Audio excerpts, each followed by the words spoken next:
நிலைமை 5 ஏக்கருக்கு குறைவாக நிலம் வைத்திருக்கிற விவசாயிகளுக்கு 75,000 கடன் தள்ளுபடி. 5 ஏக்கருக்கு 5 ஏக்கர்ல 75,000 மேல 1 ரூபாய் 75,000 ரூபாய் இருந்தாலும் அந்த விவசாயிகளுக்கு 35,000 தான் கடன் தள்ளுபடி. 75,000 ரூபாய்க்கு மேல யார் கடன் பெற்றிருந்தாலும் சரி, அது சிறு குறு விவசாயம் இருந்தாலும் சரி, பெரு விவசாயம் இருந்தாலும் சரி, இன்றைக்கு கூட்டுறவு சங்கத்தில் வாங்கி பயிர் கடனுக்கு வெறும் 35,000 தான் தள்ளுபடி. எந்த விதத்தில் நியாயம்? சிந்திச்சு பாருங்க. ஆனா தேர்தல் நேரத்தில் கொடுக்கப்பட்ட வாக்குறுதியை நிறைவேற்ற வேண்டும் என்பதுதான் இன்றைக்கு விவசாயிகளுடைய கோரிக்கை. அனைத்து இந்திய அண்ணா திராவிட முன்னேற்ற கழகத்துடைய நிலைப்பாடு அது. ஆகவே நீங்க தொடக்க வேளாண் கூட்டுறவு சங்கத்தில் வாங்கிய பயிர்க்கடன் முழுவதும் தள்ளுபடி செய்ய முடியவில்லை என்றாலும் 2026 சட்டமன்ற தேர்தலின் போது விவசாயிகளுக்கு கொடுக்கப்பட்ட வாக்குறுதி சிறு குறு விவசாயிகளுக்கு கடன் பயிர்க்கடன் முழுவதும் தள்ளுபடி செய்யுங்க. 5 ஏக்கருக்கு மேல் கடன் பெற்ற விவசாயிகளுக்கு பாதியாவது அவர்கள் வாங்கிய கடன் இருந்து தள்ளுபடி செய்ய உங்களுடைய வாக்குறுதியாவது நிறைவேற்றித்தாங்க. இதுதான் விவசாயிகள் கேட்கின்ற, இந்த அரசுக்கு கேட்கின்ற கேள்வி. இதை இந்த அரசு செயல்படுத்தும் என்று நம்புகிறோம். செயல்படாவிட்டால் நிச்சயமாக விவசாயிகள் உங்களுக்கு எதிர்காலத்தில் தக்க பதிலடி கொடுப்பார்கள். கொடுப்பீங்களா? நல்ல சத்தமா சொல்லுங்க. கோட்டையில் இருக்கிற முதலமைச்சர் காது கேட்கணும். எங்கே விவசாயிகள் வெயிலே காய்ந்து கொண்டிருக்கின்றோம். ஆனால் இன்றைக்கு ஆடம்பரமாக வாழ்ந்து கொண்டிருக்கின்ற முதலமைச்சர் திரு ஜோசப் விஜய் அவர்கள் அறைய மாத்திட்டு இருக்கார். ஏங்க நாட்டில் இவ்வளவு பிரச்சனை, நவீன அறை வேணுமா? ஏன் அவர் இருக்கிற ரூம் பத்தாதா? அந்த அறையில பேர் அண்ணா அவர்கள் இருந்தாங்க. நமக்கு எதிரியா இருந்தா கூட திரு கலைஞர் அதில் இருந்தார். பொன்மனச்சம்பல் புரட்சி தலைவர் எம்ஜிஆர் அதில் அமர்ந்திருந்தார். அம்மா இருந்தாங்க. அம்மாவுக்கு பிறகு உங்களால் எனக்கு அந்த வாய்ப்பு கிடைத்த அந்த அறையில நான் முதலமைச்சராக பணியாற்றினேன். அதுக்கு பிறகு ஸ்டாலின் பணியாற்றினார். இத்தனை முதலமைச்சரும் அந்த அறையில் இருந்து பல்வேறு திட்டங்களை தீட்டி நாட்டு மக்களுக்கு வழங்கணும். இப்போ இவருக்கு அறை தான் முக்கியம், மக்கள் முக்கியம் இல்லை. இவரெல்லாம் இந்த ரூம் நவீனமா இருக்கணுமா? இங்க இருக்கிற விவசாயி சோத்துக்கு வழி இல்லாம திண்டாடி கொண்டிருக்கிறாங்க. இவருக்கு அந்த ரூம் வசதி பத்தல. ஏன்னா ஒரு நடிகர் அப்படித்தான் இருப்பார். வேற தளபதி என்ன பண்றது? தலையெழுத்து. ராத்திரி பகலா உழைக்கின்ற விவசாயி பத்தி கவலை இல்ல. இரவென்று பகலரும் பாராமல் வெயிலையும் மழையும் பொருட்படுத்தாமல் ரத்தத்தை வீரையாக மண்ணிலே சிந்தி உழைக்கின்ற விவசாயி தொழிலாளி பற்றி கவலைப்படாத முதலமைச்சர் இன்றைய முதலமைச்சர் திரு விஜய் அவர்கள். ஆகவே நீங்க எப்படி வேணாலும் வாழுங்க, வேண்டான்னு சொல்லல. விவசாயிகளை வஞ்சிக்காதீங்க. விவசாயியுடைய கோரிக்கை ஏற்று அவர்கள் தொடக்க வேளாண் கூட்டுறவு வங்கி வாங்கிய கடனை தள்ளுபடி செய்யுங்கள் என்று நாங்கள் கோரிக்கை வைக்கிறோம். அதோட இன்னொன்று, இன்னைக்கு அதிமுக ஆட்சி இருக்கின்ற பொழுதுதான் சட்ட போராட்டம் நடத்தணும். 1986 பொன்மனச்சம்பல் புரட்சி தலைவர் எம்ஜிஆர் அவர்கள் கர்நாடக அரசோடு பல முறை பேச்சுவார்த்தை நடத்தி உடன்படாத காரணத்தினால நீதிமன்றம் செல்ல வேண்டிய நிலை ஏற்பட்டது. காவிரி நதிநீர் பிரச்சனை, காவிரி நதிநீர் பெறுவதற்காக கர்நாடகத்தோடு பல முறை நம்முடைய பொன்மனச்சம்பல் புரட்சி தலைவர் எம்ஜிஆருக்கு பேச்சுவார்த்தை நடத்தினாங்க. உடன்பாடு ஏற்படல. நீதிமன்றம் சென்னோம். அம்மா அவர்கள் ஆட்சியில் இருக்கும்போது உச்ச நீதிமன்றத்தில் சட்ட போராட்டம் நடத்தணும். அம்மா மறைவுக்கு பிறகு அம்மாவுடைய அரசு சட்ட போராட்டம் நடத்தி 50 ஆண்டு காலம் தீர்வு காணாத பிரச்சனைக்கு உச்ச நீதிமன்றத்தின் மூலமாக நல்ல தீர்ப்பை பெற்றோம். 175.25 டிஎம்சி தண்ணீரை ஒவ்வொரு ஆண்டும் மாத வாரியாக கர்நாடக அரசு தண்ணீரை திறந்து விட வேண்டும் என்ற தீர்ப்பை பெற்றது அதிமுக அரசாங்கம். ஆனால் ஒவ்வொரு ஆண்டும் நம்முடைய டெல்டா மாவட்ட விவசாயிகளுக்கு கர்நாடக அரசிலிருந்து போராடி தான் தண்ணீர் பெற்றுக் கொண்டிருக்கின்றோம். அவர் நீதிமன்ற தீர்ப்பையும் மதிக்கல. ஆனால் இப்போது இருக்கின்ற முதலமைச்சர் கர்நாடகத்தில் போய் பேச்சுவார்த்தை நடத்துறார். எந்த விதத்தில் சரியா இருக்கும்? ஏற்கனவே உச்ச நீதிமன்றம் அளித்த தீர்ப்பை நடைமுறைப்படுத்தல. உச்ச நீதிமன்றம் வழங்கிய தீர்ப்பை உதாசனப்படுத்துகின்ற கர்நாடக அரசு இவர் போய் பேச்சுவார்த்தை நடத்தி தண்ணீரை பெறுவாராம். வேடிக்கையா இருக்குது. ஏற்கனவே 2018 அதிமுக ஆட்சி இருக்கின்ற பொழுது அற்புதமான தீர்ப்பை உச்சநீதிமன்றத்தில் வழங்கப்பட்டு விட்டது. இன்றைக்கு ஒவ்வொரு மாதம் கர்நாடக அரசு கர்நாடக அணையிலிருந்து மாதந்தோறும் விகிதாச்சாரப்படி தண்ணீரை திறந்துவிட வேண்டும் என்று அறிவிப்பு கொடுத்திருந்தது. ஜூன் மாசத்திலிருந்து மே மாசம் வரைக்கும் ஒவ்வொரு மாதமும் எவ்வளவு தண்ணீர் திறந்து விடப்பட வேண்டும் என்ற அறிவிப்பை கொடுத்து விட்டது. அதை கொடுக்க மறுக்கின்றது. இந்த சூழலில் பேச்சுவார்த்தை நடத்துறாங்க. ஏற்கனவே புரட்சித் தலைவர் எம்ஜிஆர் பேச்சுவார்த்தை நடத்தி முடிச்சிட்டாரு. அதுக்கு பிறகு மாண்புமிகு அம்மா உச்சநீதிமன்ற அறிவுறுத்தின்படி நீங்க நேரடியா போய் கர்நாடக அரசுல பேச்சுவார்த்தை நடத்தினாங்க. அதை போய் நடத்தினாங்க அம்மா. அப்பொழுதும் உடன்பாடு ஏற்படல. இப்படி இந்த வரலாறு தெரியாத இன்றைக்கு முதலமைச்சர் உச்சநீதிமன்ற தீர்ப்பையும் மதிக்காம நம்முடைய முன்னாள் முதலமைச்சர்கள் பல காலகட்டத்தில் பேச்சுவார்த்தை நடத்தி உடன்பாடு ஏற்பாடு இந்த சூழ்நிலையில இப்ப போய் பேச்சுவார்த்தை நடத்தினா அது நடக்குமா? காலம் தாழ்த்துகின்ற நிலை.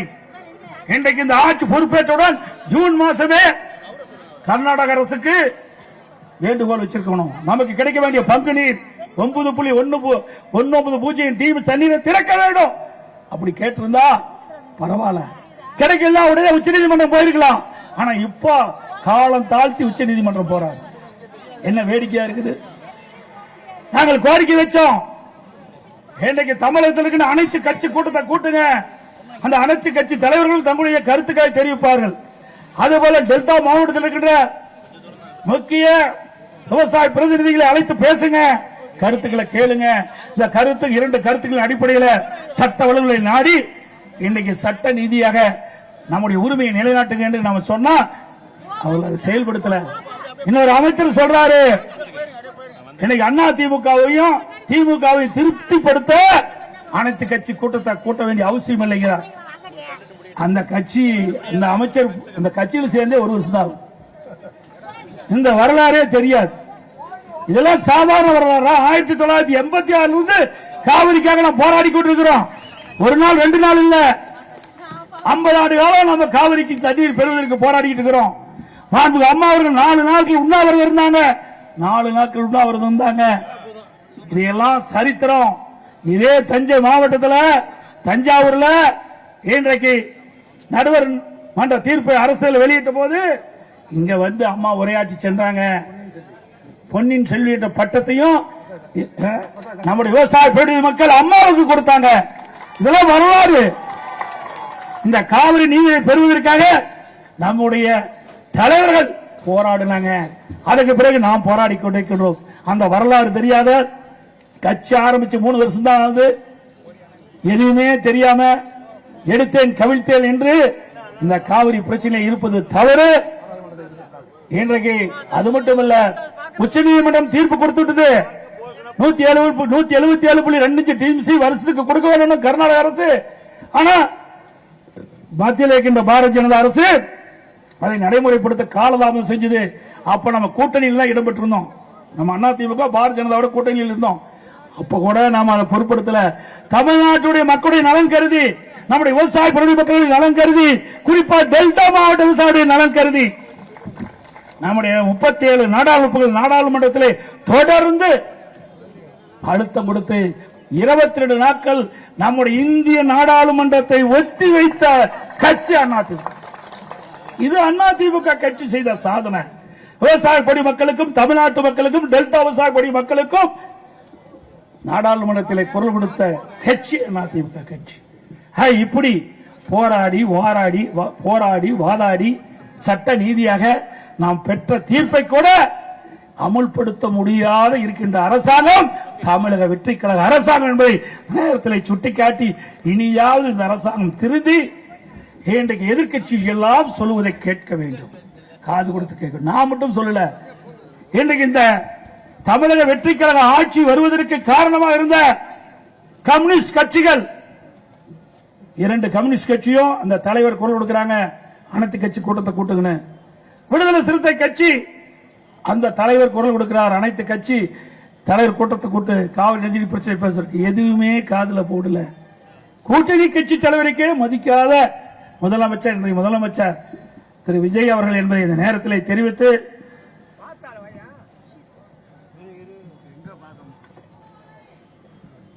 அதேபோல விவசாயிகள் உற்பத்தி செய்யப்பட்ட டெல்டா மாவட்டத்திலே நம்முடைய விவசாயிகள் உற்பத்தி செய்யப்பட்ட நெல்லை நேரடி நெல் கொள்முதலுக்கு கொண்டு விற்பனை கொண்டு வராங்க. ஆனால் கடந்த கால அரசும் சரி இந்த அரசும் சரி உடனுக்குடன் விவசாயிகள் கொண்டு வந்த நெல்லை நேரடி நெல் கொள்முதல் செஞ்சு அவர்களுக்கு உண்டான பணத்தை வழங்குறதில்லை. பல நாட்கள் திறந்த வழியிலே விவசாயிகள் தங்களுடைய விற்பனைக்காக நெல்லை அடுக்கி வைத்திருக்காங்க. மழை பெஞ்சு முளைச்சு வீணாகுது. இப்ப கூட இந்த தமிழக வெற்றி கழகம் ஆட்சிக்கு வந்த பிறகு நம்முடைய டெல்டா மாவட்டத்தில் மட்டும் சும்மா 10 லட்சம் நெல் மூட்டைகள் இன்றைக்கு நேரடி நெல் கொள்முதல் நிலையத்தில் அடுக்கி வச்சிருக்குது. அந்த நெல் கிழக்குக்கு கொண்டு போய் அங்கிருந்து அரவை கொண்டு போனாதான் விவசாயிகள் உற்பத்தி செய்யப்பட்ட இன்னும் 10 லட்சம் மூட்டை விவசாயிகளிடத்தில் விற்பனைக்காக காத்திருக்கிறாங்க. அந்த நெல்லை கொண்டு போய் நேரடி கொள்முதலில் விற்பனை செய்ய முடியும். அதையும் இந்த அரசு உடனடியாக செயல்படுத்த வேண்டும். ஏன்னா இந்த அரசுக்கு ஒண்ணுமே தெரியாது, விவசாயிகளை பத்தியும் தெரியாது, நேரடி கொள்முதலத்தை பத்தியும் தெரியாது. நீங்க ஒரு அமைச்சர் வந்தாரு, பார்த்தாரு, போயிட்டார், அவரால் முடிஞ்சு போச்சு.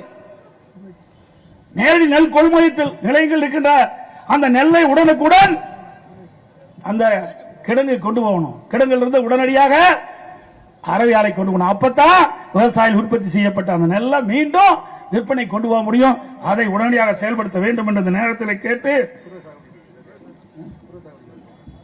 அதேபோல இன்றைக்கு குறுவை சாகுபடி செய்து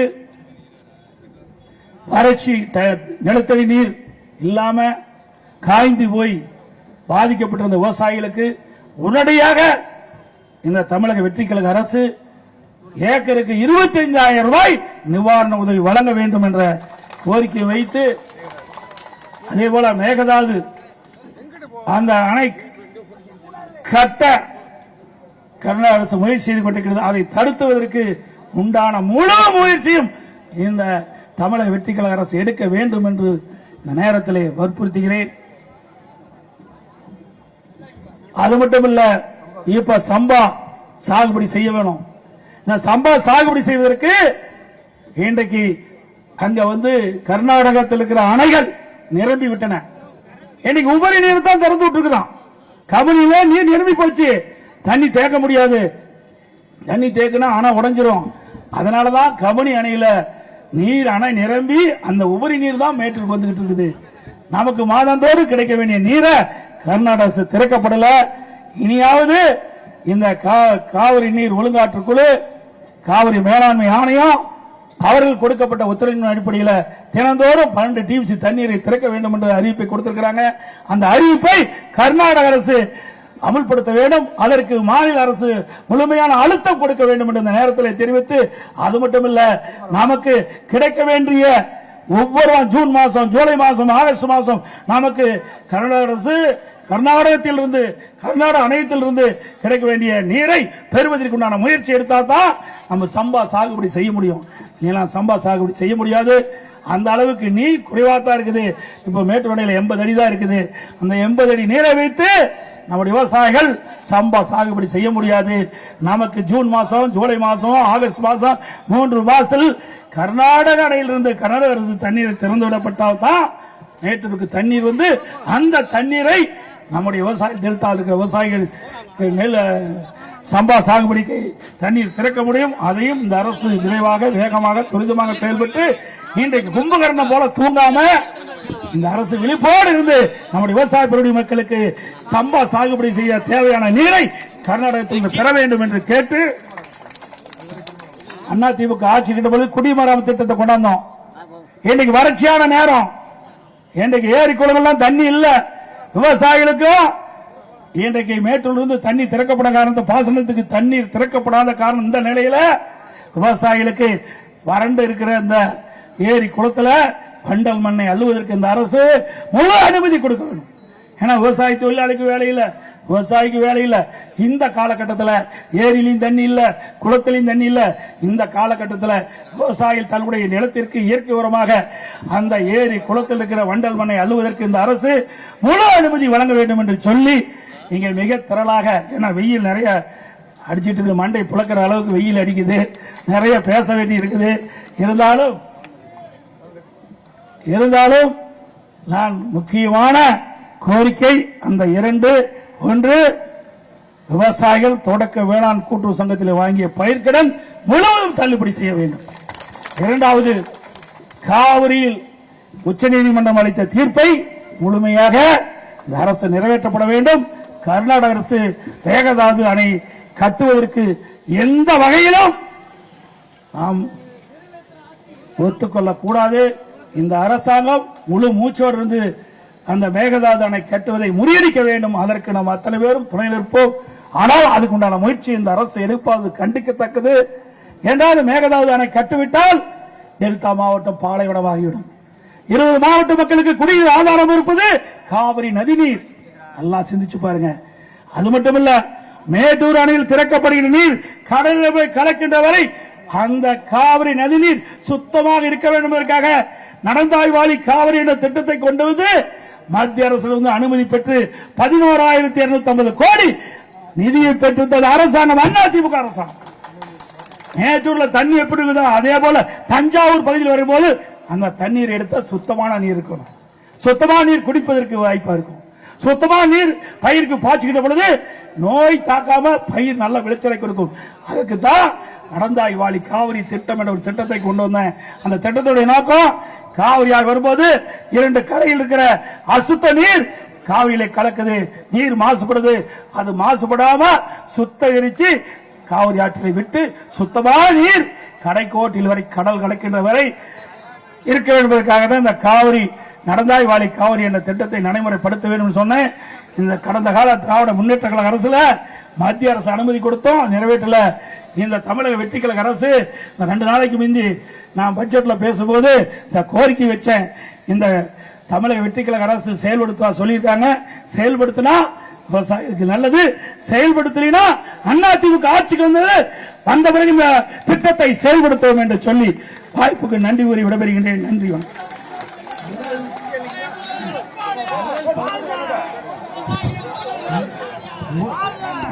முதல் 14 தீர்மானங்களை நன்னில சட்டப்பேரவை உறுப்பினரும் முன்னாள் அமைச்சரும் கழக அமைப்பு செயலாளர் அண்ணன் காமராஜ் அவர்கள் வாசிப்பார்கள்.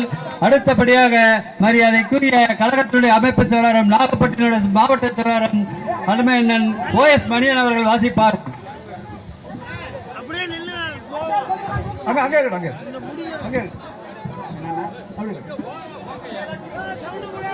அனைத்து இந்திய அண்ணா திராவிட முன்னேற்ற கழகத்துடைய பொதுச் செயலாளர், அனைத்து இந்திய அண்ணா நம்ம எல்லாம் வழிநடத்துகிற வாழ்விக்கிற தலைவர், காவிரி டெல்டா பகுதியை பாதுகாக்கப்பட்ட வேளாண்மை மண்டலமாக அறிவித்து நம்மை பாதுகாத்த தலைவர் நம்முடைய அருமைக்குரிய எடப்பாடி அவர்கள் உடனடியாக பயிர்க்கடனை தள்ளுபடி செய்ய வேண்டும், காவிரி தண்ணீர் பிரச்சனையில் உரிய முடிவெடுக்க வேண்டும் என்பதையெல்லாம் வலியுறுத்தி நம்முடைய டெல்டா மாவட்டத்திற்கு ஆர்ப்பாட்டத்துக்கு வந்த டெல்டா மாவட்டங்களின் சார்பில் நன்றியோடு வணங்கி கோஷங்கள் எழுப்புகிறேன். அப்படியே வாங்கி சொல்ல வேண்டும் என்று அன்போடு கேட்டுக்கொள்கிறேன்.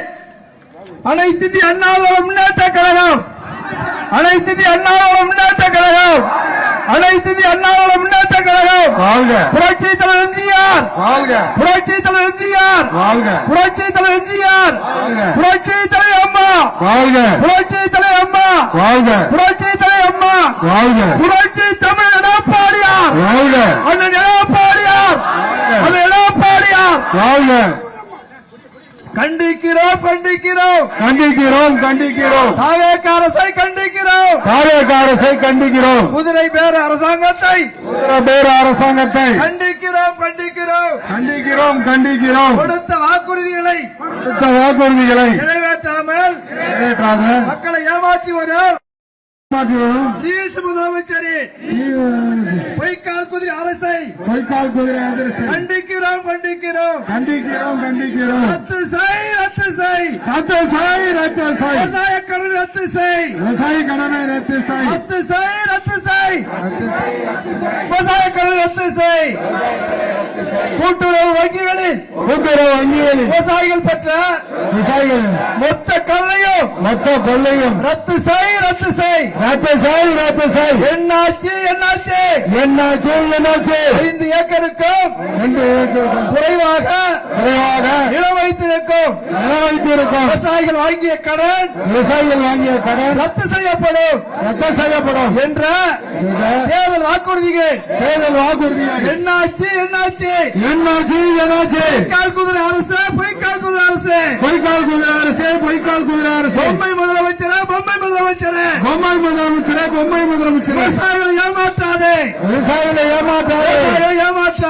விவசாயிகளை ஏமாற்றாதே தொழிலாளர்களை ஏமாற்றாதே